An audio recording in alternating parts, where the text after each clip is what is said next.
ओम गंगणपते नमः। ओम गंगणपते नमः। ओम गंगणपते नमः। ओम श्री परमात्मने नमः। श्रीमद् भगवद गीता के छठे अध्याय का महात्म्य। श्री भगवान कहते हैं, सुमुखी, अब मैं छठे अध्याय का महात्म्य बतलाता हूँ, जिसे सुनने वाले मनुष्यों के लिए मुक्ति करत लगत हो जाती है। गोदावरी नदी के तट पर प्रतिष्ठानपुर नामक एक विशाल नगर है, जहाँ मैं विप्लेश के नाम से विख्यात होकर रहता हूँ। उस नगर में जानश्रुति नामक एक राजा रहते थे, जो भूमंडल की प्रजा को अत्यंत प्रिय थे। उनका प्रताप मार्तंड मंडल के प्रचंड तेज के समान जान पड़ता था। प्रतिदिन होने वाले उनके यज्ञ के धुएं से नंदनवन के कल्प वृक्ष इस प्रकार काले पड़ गए थे, मानो राजा की असाधारण दानशीलता देखकर वे लज्जित हो गए हों। उनके यज्ञ में प्राप्त पुरोडाश के रसास्वादन में सदा आसक्त होने के कारण देवता लोग कभी प्रतिष्ठानपुर को छोड़कर बाहर नहीं जाते थे। उनके दान के समय छोड़े हुए जल की धारा प्रताप रूपी तेज और यज्ञ के धूमों से पुष्ट होकर मेघ ठीक समय पर वर्षा करते थे।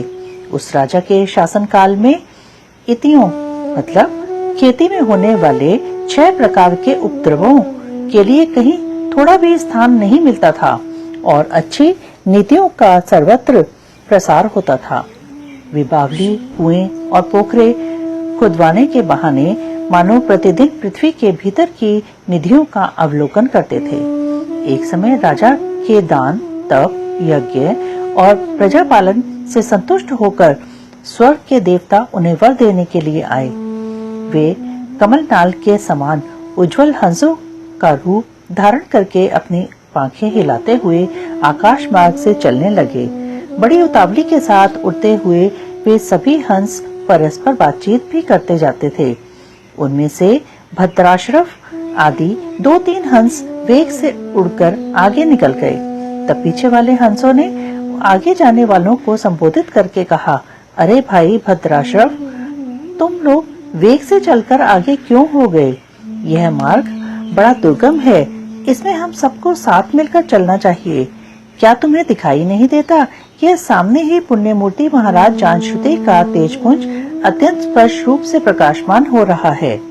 पीछे वाले हंसों के ये वचन सुनकर आगे वाले हंस हंस पड़े और उच्च स्वर से उनकी बातों की अवहेलना करते हुए बोले, अरे भाई, क्या इस राजा जानश्रुति का तेज ब्रह्मवादी महात्मा रैकव के तेज से भी अधिक तीव्र है? हंसों की ये बातें सुनकर राजा जानश्रुति अपने ऊंचे महल की छत से उतर गए और सुखपूर्वक आसन पर विराजमान हो अपने सारथी को बुलाकर बोले, जाओ महात्मा रैकव को यहाँ ले आओ।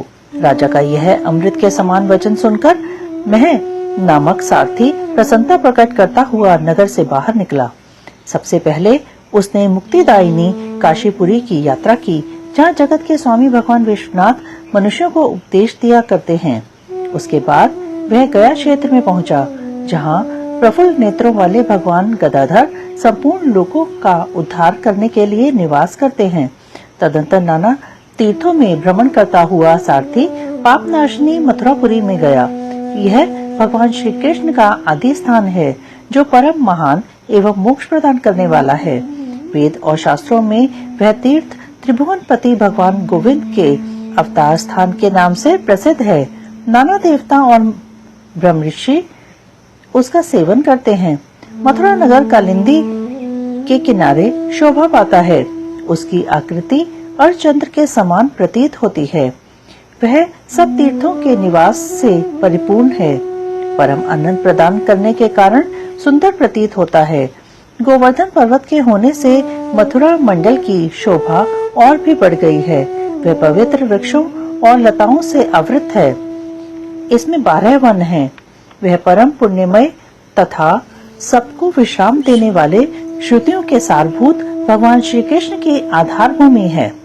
तत्पश्चात मथुरा से पश्चिम और उत्तर दिशा की ओर बहुत दूर तक जाने पर सारथी को कश्मीर नामक नगर दिखाई दिया, जहाँ शंख के समान उज्जवल गगनचुंबी महलों की पंक्तियां भगवान शंकर के अट्ठास की भांति शोभा पाती हैं, जहाँ ब्राह्मणों के शास्त्रीय आलाप सुनकर मूक मनुष्य भी सुंदर वाणी और पदों का उच्चारण करते हुए देवता के समान हो जाते हैं। जहाँ निरंतर होने वाले यज्ञ धूम से व्याप्त होने के कारण आकाश मंडल मेघों से धुलते रहने पर भी अपनी कालिमा नहीं छोड़ता। जहाँ उपाध्याय के पास आकर छात्र जनकालीन अभ्यास से ही संपूर्ण कलाएं स्वतः पढ़ लेते हैं, तथा जहाँ मणिकेश्वर नाम से प्रसिद्ध भगवान चंद्रशेखर देहधारियों को वरदान देने के लिए नित्य निवास करते हैं। कश्मीर के राजा मणिकेश ने दिग्विजय में समस्त राजाओं को जीतकर भगवान शिव का पूजन किया था, तभी से उनका नाम मणिकेश्वर हो गया था। उन्हीं के मंदिर के दरवाजे पर महात्मा रैकव एक छोटी सी गाड़ी पर बैठे अपने अंगों को खुजलाते हुए वृक्ष की छाया का सेवन कर रहे थे। इसी अवस्था में सारथी ने उन्हें देखा। राजा के बताए हुए भिन्न भिन्न चिन्हों से उसने शीघ्र ही रैकव को पहचान लिया और उनके चरणों में प्रणाम करके कहा, ब्राह्मण, आप किस स्थान पर रहते हैं? आपका पूरा नाम क्या है? आप तो सदा स्वच्छंद विचरने वाले हैं, फिर यहाँ किस लिए ठहरे हैं? इस समय आपका क्या करने का विचार है? सारथी के ये वचन सुनकर परम आनंद में निमग्न महात्मा रैकव ने कुछ सोचकर उससे कहा, यद्यपि हम पूर्ण काम हैं, हमें किसी वस्तु की आवश्यकता नहीं है, तथापि कोई भी हमारी मनोवृत्ति के अनुसार परिचर्या कर सकता है। रैकव के हार्दिक अभिप्राय को आदर पूर्वक ग्रहण करके सारथी धीरे से राजा के पास चल दिया। वहां पहुंचकर राजा को प्रणाम करके उसने हाथ जोड़ सारा समाचार निवेदन किया। उस समय स्वामी के दर्शन से उसके मन में बड़ी प्रसन्नता थी। सारथी के वचन सुनकर राजा के नेत्र आश्चर्य से चकित हो उठे। उनके हृदय में रैकव का सत्कार करने की श्रद्धा जागृत हुई। उन्होंने 2 खच्चरियों से जुती हुई एक गाड़ी लेकर यात्रा की। साथ ही मोती के हार, अच्छे अच्छे वस्त्र और 1 सहस्त्र गौएं भी ले ली। कश्मीर मंडल में महात्मा रैकव जहाँ रहते थे, उस स्थान पर पहुंचकर राजा ने सारी वस्तुएं उनके आगे निवेदन कर दी और पृथ्वी पर पड़कर साष्टांग प्रणाम किया। महात्मा रैकव अत्यंत भक्ति के साथ चरणों में पड़े हुए राजा जानश्रुति पर कुपित हो उठे और बोले, रे शूद्र, तू दुष्ट राजा है, क्या तू मेरा वृतांत नहीं जानता? यह खच्चरियों से जुती हुई अपनी ऊंची गाड़ी ले जा। ये वस्त्र, ये मोतियों के हार और ये दूध देने वाली गौएं भी स्वयं ही ले जा। इस तरह आज्ञा देकर रैकव ने राजा के मन में भय उत्पन्न कर दिया। तब राजा ने शाप के भय से महात्मा रैकव के दोनों चरण पकड़ लिए और भक्ति पूर्वक कहा, ब्राह्मण, मुझ पर प्रसन्न होइए। भगवान, आप में यह अद्भुत महात्म्य कैसे आया? प्रसन्न होकर मुझे ठीक ठीक बताइए। रैकव ने कहा, राजन, मैं प्रतिदिन गीता के 6ठे अध्याय का जप करता हूँ। इसी से मेरी तेजो राशि देवताओं के लिए भी दुस्सह है। तदंतर परम बुद्धिमान राजा जानश्रुति ने यत्न पूर्वक महात्मा रैकव से गीता के 6ठे अध्याय का अभ्यास किया। इससे उन्हें मोक्ष की प्राप्ति हुई। इधर रैकव भी भगवान मणिकेश्वर के समीप मोक्षदायक गीता के 6ठे अध्याय का जप करते हुए सुख से रहने लगे। हंस का रूप धारण करके वरदान देने के लिए आए हुए देवता भी विस्मित होकर स्वेच्छानुसार चले गए। जो मनुष्य सदा इस एक ही अध्याय का जप करता है, वह भी भगवान विष्णु के ही स्वरूप को प्राप्त होता है, इसमें तनिक भी संदेह नहीं है। ओम श्री परमात्मने नमः। 6ठा अध्याय। उसके उपरांत श्री कृष्ण महाराज बोले, हे अर्जुन, जो पुरुष कर्म के फल को न चाहता हुआ करने योग्य कर्म करता है, वह सन्यासी और योगी है, और केवल अग्नि को त्यागने वाला सन्यासी योगी नहीं है, तथा केवल क्रियाओं को त्यागने वाला भी सन्यासी योगी नहीं है। इसलिए हे अर्जुन, जिसको सन्यास ऐसा कहते हैं, उसी को तू योग जान, क्योंकि संकल्पों को न त्यागने वाला कोई भी पुरुष योगी नहीं होता। समत्व बुद्धि रूप योग में आरूढ़ होने की इच्छा वाले मननशील पुरुष के लिए योग की प्राप्ति में निष्काम भाव से कर्म करना ही हेतु कहा गया है, और योगारूढ़ हो जाने पर उस योगारूढ़ पुरुष के लिए सर्व संकल्पों का अभाव ही कल्याण में हेतु कहा है। जिस काल में न तो इंद्रियों के भोगों में आसक्त होता है तथा न कर्मों में ही आसक्त होता है, उस काल में सर्व संकल्पों का त्यागी पुरुष योगारूढ़ कहा जाता है। यह योगारूढ़ता कल्याण में हेतु कही है। इसलिए मनुष्य को चाहिए कि अपने द्वारा अपना संसार समुद्र से उद्धार करे और अपने आत्मा को अधोगति में न पहुंचावे, क्योंकि यह जीवात्मा आप ही तो अपना मित्र है और आप ही अपना शत्रु है, अर्थात और कोई दूसरा शत्रु या मित्र नहीं है। उस जीवात्मा का तो वह आप ही मित्र है कि जिस जीवात्मा द्वारा मन और इंद्रियों सहित शरीर जीता हुआ है, और जिसके द्वारा मन और इंद्रियों सहित शरीर नहीं जीता गया है, उसका वह आप ही शत्रु के सदृश शत्रुता में बरतता है। हे अर्जुन, सर्दी, गर्मी और सुख, दुख आदिकों में तथा मान और अपमान में जिसके अंतःकरण की वृत्तियां अच्छी प्रकार शांत हैं, अर्थात विकार रहित हैं, ऐसे स्वाधीन आत्मा वाले पुरुष के ज्ञान में सच्चिदानंद घन परमात्मा समेत प्रकार से स्थित है, अर्थात उसके ज्ञान में परमात्मा के सिवा अन्य कुछ है ही नहीं। ज्ञान विज्ञान से तृप्त है, अंतःकरण जिसका तथा विकार रहित है स्थिति जिसकी, और अच्छी प्रकार जीती हुई है इंद्रियां जिसकी, तथा समान है मिट्टी, पत्थर और सुवर्ण जिसके, वह योगी युक्त अर्थात भगवत की प्राप्ति वाला है, ऐसे कहा जाता है। जो पुरुष सुहृद, मित्र, वैरी, उदासीन, मध्यस्थ, द्वेषी और बंधुगणों में तथा धर्मात्माओं में और पापियों में भी समान भाव वाला है, वह अति श्रेष्ठ है। इसलिए उचित है कि जिसका मन और इंद्रियों सहित शरीर जीता हुआ है, ऐसा वासना रहित और संग्रह रहित योगी अकेला ही एकांत स्थान में स्थित हुआ निरंतर आत्मा को परमेश्वर के ध्यान में लगावे। शुद्ध भूमि में कुशा, मृगशाला और वस्त्र हैं, उपरोपरि जिसके, ऐसे अपने आसन को न अति ऊंचा और न अति नीचा स्थित स्थापन करे, और उस आसन पर बैठकर तथा मन को एकाग्र करके चित्त और इंद्रियों की क्रियाओं को वश में किया हुआ है, अंतःकरण की शुद्धि के लिए योग का अभ्यास करे। उसकी विधि इस प्रकार है कि काया, सिर और ग्रीवा को समान और अचल धारण किए हुए दृढ़ होकर अपनी नासिका के अग्रभाग को देखकर अन्य दिशाओं को न देखता हुआ और ब्रह्मचर्य के व्रत में स्थित रहता हुआ भय रहित तथा अच्छी प्रकार शांत अंतःकरण वाला और सावधान होकर मन को वश में करके मेरे में लगे हुए चित्त वाला और मेरे परायण हुआ स्थित होवे। इस प्रकार आत्मा को निरंतर परमेश्वर के स्वरूप में लगाता हुआ स्वाधीन मन वाला योगी मेरे में स्थित रूप से परमानंद पराकाष्ठा वाली शांति को प्राप्त होता है। परंतु हे अर्जुन, यह योग न तो बहुत खाने वाले का सिद्ध होता है और न बिल्कुल न खाने वाले का, तथा न अति शयन करने के स्वभाव वाले का और न अत्यंत जागने वाले का ही सिद्ध होता है। यह दुखों का नाश करने वाला योग तो यथा योग्य आहार और विहार करने वाले का तथा कर्मों में यथा योग्य चेष्टा करने वाले का और यथा योग्य शयन करने तथा जागने वाले का ही सिद्ध होता है। इस प्रकार योग के अभ्यास से अत्यंत वश में किया हुआ चित्त जिस काल में परमात्मा में ही भली प्रकार स्थित हो जाता है, उस काल में संपूर्ण कामनाओं से स्पृहा रहित हुआ पुरुष योग युक्त ऐसा कहा जाता है। जिस प्रकार वायु रहित स्थान में स्थित दीपक चलायमान नहीं होता है, वैसी ही उपमा परमात्मा के ध्यान में लगे हुए योगी के जीते हुए चित्त की कही गई है।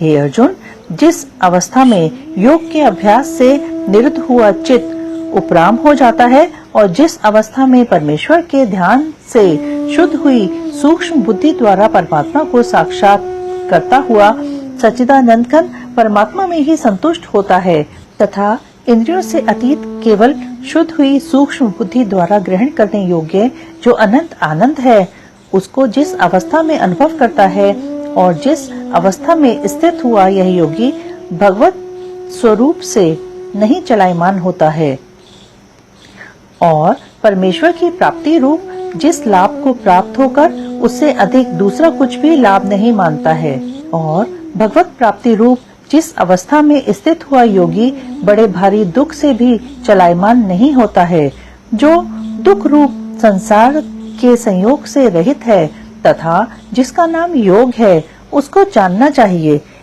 वह योग न उकताए हुए चित्त से अर्थात तत्पर हुए चित्त से निश्चय पूर्वक करना कर्तव्य है। इसलिए मनुष्य को चाहिए कि संकल्प से उत्पन्न होने वाली संपूर्ण कामनाओं को निशेषता से अर्थात वासना और आसक्ति सहित त्याग कर और मन के द्वारा इंद्रियों के समुदाय को सब ओर से ही अच्छी प्रकार वश में करके क्रम क्रम से अभ्यास करता हुआ उपरामता को प्राप्त होवे तथा धैर्य युक्त बुद्धि द्वारा मन को परमात्मा में स्थित करके परमात्मा के सिवा और कुछ भी चिंतन न करे। परंतु जिसका मन वश में नहीं हुआ हो, उसको चाहिए कि यह स्थिर न रहने वाला और चंचल मन जिस कारण से सांसारिक पदार्थों में विचरता है, उससे रोक कर बारंबार परमात्मा में ही निरोध करे। क्योंकि जिसका मन अच्छी प्रकार शांत है और जो पाप से रहित है और जिसका रजोगुण शांत हो गया है, ऐसे इस सच्चिदानंद घन ब्रह्म के साथ एक ही भाव हुए योगी को अति उत्तम आनंद प्राप्त होता है। वह पाप रहित योगी इस प्रकार निरंतर आत्मा को परमात्मा में लगाता हुआ सुख पूर्वक पर ब्रह्म परमात्मा की प्राप्ति रूप अनंत आनंद को अनुभव करता है। हे अर्जुन, सर्वव्यापी अनंत चेतन में एक ही भाव से स्थित रूप योग से युक्त हुए आत्मा वाला तथा सब में समभाव से देखने वाला योगी आत्मा को संपूर्ण भूतों में बर्फ में जल के सदृश व्यापक देखता है और संपूर्ण भूतों को आत्मा में देखता है। अर्थात जैसे स्वप्न से जगा हुआ पुरुष स्वप्न के संसार को अपने अंतर्गत संकल्प के आधार देखता है, वैसे ही वह पुरुष संपूर्ण भूतों को अपने सर्वव्यापी अनंत चेतन आत्मा के अंतर्गत संकल्प के आधार देखता है। जो पुरुष संपूर्ण भूतों में सबके आत्मा रूप मुझ वासुदेव को ही व्यापक देखता है और संपूर्ण भूतों को मुझ वासुदेव के अंतर्गत देखता है, उसके लिए मैं अदृश्य नहीं होता हूँ और वह मेरे लिए अदृश्य नहीं होता है, क्योंकि वह मेरे में एक ही भाव से स्थित है।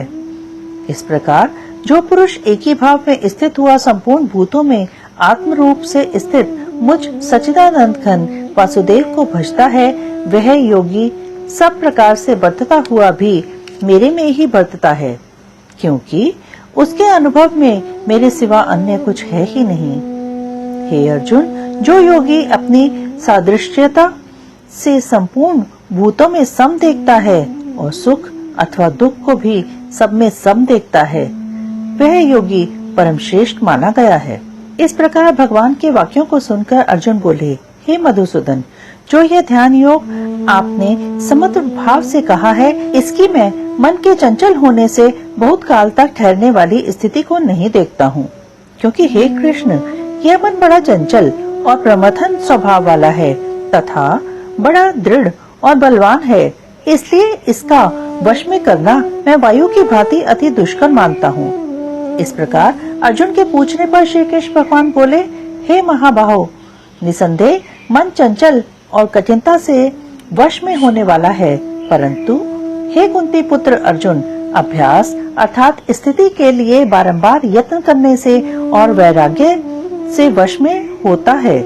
इसलिए इसको अवश्य वश में करना चाहिए, क्योंकि मन को वश में न करने वाला पुरुष द्वारा योग दुष्प्राय है, अर्थात प्राप्त होना कठिन है, और स्वाधीन मन वाले प्रयत्नशील पुरुष द्वारा साधन करने से प्राप्त होना सहज है।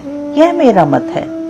इस पर अर्जुन बोले, हे कृष्ण, योग से चलायमान हो गया है मन जिसका, ऐसा शिथिल यत्न वाला श्रद्धा युक्त पुरुष योग की सिद्धि को अर्थात भगवत साक्षात्कार को न प्राप्त होकर किस गति को प्राप्त होता है? हे महाबाहो, क्या वह भगवत प्राप्ति के मार्ग में मोहित हुआ आश्रय रहित पुरुष छिन्न भिन्न बादल की भांति दोनों ओर से अर्थात भगवत प्राप्ति और सांसारिक भोगों से भ्रष्ट हुआ नष्ट तो नहीं हो जाता है? हे कृष्ण, मेरे इस संशय को संपूर्णता से छेदन करने के लिए आप ही योग्य हैं, क्योंकि आपके सिवा दूसरा इस संशय को छेदन करने वाला मिलना संभव नहीं है। इस प्रकार अर्जुन के पूछने पर श्री कृष्ण भगवान बोले, हे पार्थ, उस पुरुष का न तो इस लोक में और न परलोक में ही नाश होता है, क्योंकि हे प्यारे, कोई भी शुभ कर्म करने वाला अर्थात भगवत अर्थ कर्म करने वाला दुर्गति को नहीं प्राप्त होता, किंतु वह योग भ्रष्ट पुरुष पुण्यवानों के लोकों को अर्थात स्वर्गादिक उत्तम लोकों को प्राप्त होकर उनमें बहुत वर्षों तक वास करके शुद्ध आचरण वाले श्रीमान पुरुषों के घर में जन्म लेता है। अथवा वैराग्यवान पुरुष उन लोकों में न जाकर ज्ञानवान योगियों के ही कुल में जन्म लेता है। परंतु इस प्रकार का जो यह जन्म है सो संसार में निसंदेह अति दुर्लभ है। वह पुरुष वहाँ उस पहले शरीर में साधन किए हुए बुद्धि के संयोग को अर्थात समग्र बुद्धि योग के संस्कारों को अनायास ही प्राप्त हो जाता है और हे कुरुनंदन, उसके प्रभाव से फिर अच्छी प्रकार भगवत प्राप्ति के निमित्त यत्न करता है। वह विषयों के वश में हुआ भी उस पहले के अभ्यास से ही निसंदेह भगवत की ओर आकर्षित किया जाता है तथा समग्र बुद्धि रूप योग का जिज्ञासु भी वेद में कहे हुए सकाम कर्मों के फल को उल्लंघन कर जाता है। जबकि इस प्रकार मंद प्रयत्न करने वाला योगी परम गति को प्राप्त हो जाता है। तब क्या कहना है कि अनेक जन्मों से अंतःकरण की शुद्धि रूप सिद्धि को प्राप्त हुआ और अति प्रयत्न से करने वाला योगी संपूर्ण पापों से अच्छी प्रकार शुद्ध होकर उस साधन के प्रभाव से परम गति को प्राप्त होता है अर्थात परमात्मा को प्राप्त होता है, क्योंकि योगी तपस्वियों से श्रेष्ठ है और शास्त्र के ज्ञान वालों से भी श्रेष्ठ माना गया है तथा सकाम कर्म करने वालों से भी योगी श्रेष्ठ है। इससे हे अर्जुन, तू योगी हो। हे प्यारे, संपूर्ण योगियों में भी जो श्रद्धावान योगी मेरे में लगे हुए अंतरात्मा से मेरे को निरंतर भजता है, वह योगी मुझे परम श्रेष्ठ मान्य है। इति श्रीमद् भगवत गीता रूपी उपनिषद एवं ब्रह्म विद्या तथा योग शास्त्र विषयक श्री कृष्ण और अर्जुन के संवाद में आत्म संयम योग नामक छठा अध्याय संपूर्ण।